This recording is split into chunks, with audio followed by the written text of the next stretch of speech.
Եթե երեխայիդ որոշում ես դպրոց ուղարկել 7 տարեկանից, ապա նա միանգամից երկրորդ դասարան պետք է գնա, առանց առաջին դասարան հաճախելու։ 2024-ի գարնանն է կրթության նախարարությունը այս որոշումն ընդունել։ Այն գործում է 2025-ի սեպտեմբերի 1-ից և տարածվելու է բոլորի վրա, ովքեր գալիք տարիներին ևս դպրոց են գնալու 7 տարեկանում։ Մարդու իրավունքների պաշտպանը, սակայն, ահազանգեր է ստացել և կազմել արձանագրություն։ Արձանագրվել են խնդիրներ երեխաների իրավունքների ապահովման, մասնավորապես կրթության, հանգստի և ժամանցի իրավունքի, երեխայի լավագույն շահի պահանջի երաշխավորման հետ կապված։ Բացի դրանից արձանագրվել են նաև երեխաների հետ աշխատող մասնագետների հմտությունների,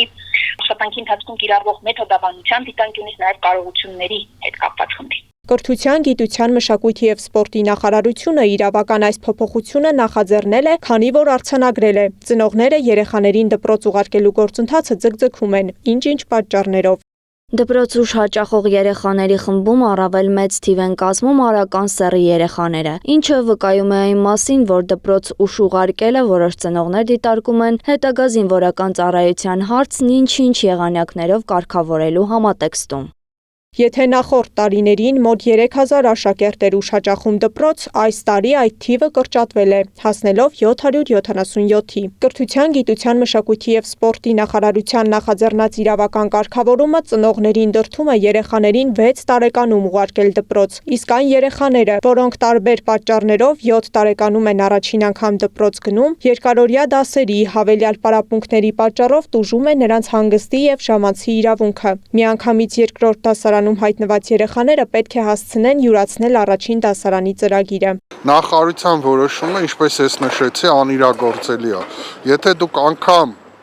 15 մարդու կցեք այդ երեխային, որ իրան օգնեն, միևնույնն է անհնար է, որովհետև երեխան, որպեսզի առաջին դասարանի ծրագիրը յուրացնի, իրան ամիսներ են պետք,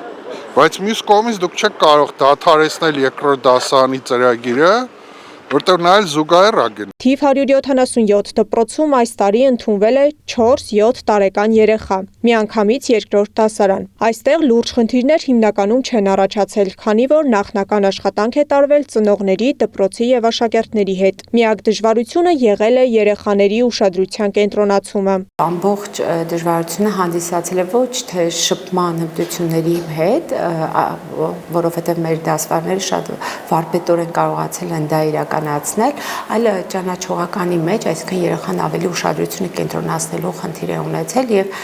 այստեղ հոգեբանի աջակցությունը եղել է նաեւ ուշադրության առումով երեխային հավելյալ աշխատանք կատարելու եւ խաղ մեթոդներով եւ տեխնիկաներով իրականացնել նաեւ այդ աշխատանքը։ Ռազմիկի զույգ երեխաներն էլ այս տարի դպրոց են գնացել ընդունվելով միանգամից երկրորդ դասարան։ Դպրոցը երեխաների համար առանձին օգնականներ է նշանակել, որոնք նստում են նրանց կողքին եւ օգնում դժվարությունների դեպքում։ Սակայն երեխաները երկրորդ դասարանի ծրագրին հասնելու համար նաև կրկնուսույցի են հաճախում, ինչն ավելի է ծանրաբեռնում նրանց։ Կրկնուսույցի մոտ ենք տանում, որ հասնեն իրենք երկրորդ դասարանին, բայց ամեն դեպքում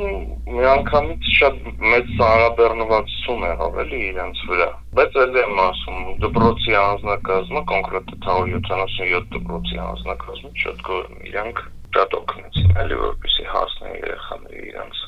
Եթե թիվ 177 դպրոցում այս փորձը կարելի է համեմատաբար հաջողված համարել, ապա մյուս դպրոցներում այն միշտ չէ, որ նույն կերպ է աշխատում։ Մարդու իրավունքների պաշտպանի գրասենյակը այցելել է հանրակրթական տարբեր դպրոցներ եւ արձանագրել է էական խնդիրներ։ Հանրակրթական ուսումնական հաստատությունների իրականացված այցերի արդյունքում մեր ուսումնասիրությունները ցույց են տվել, որ միանգամից երկրորդ դասարան գրված երեխաների մոտ առկա են նաև վախի, սեփական ուժերի նկատմամբ անվստահության, անհանգստության զգացումներ, դրանք կարող են դրսևորվել նաև լացի, հուզական լարվածության ձևով, քանի որ երեխաները դժվարանում են ուսումնական նյութը յուրացնել եւ առաջադրանքները ժամանակին կատարել։ Թեև ուշ դպրոց գնացող երեխաների թիվը նվազել է, սակայն միանգամից երկրորդ դասարան ընդունված երեխաները այսօր ստիպված են միաժամանակ հաղթահարել առաջին դասարանի ծրագիրն ու երկրորդի պահանջները, երկար օրերի ու հավելյալ պարապմունքների հաշվին։ Մարդու իրավունքների պաշտպանը արձանագրում է, այս գործընթացում վտանգվում են երեխաների կրթության և հանգստի իրավունքները։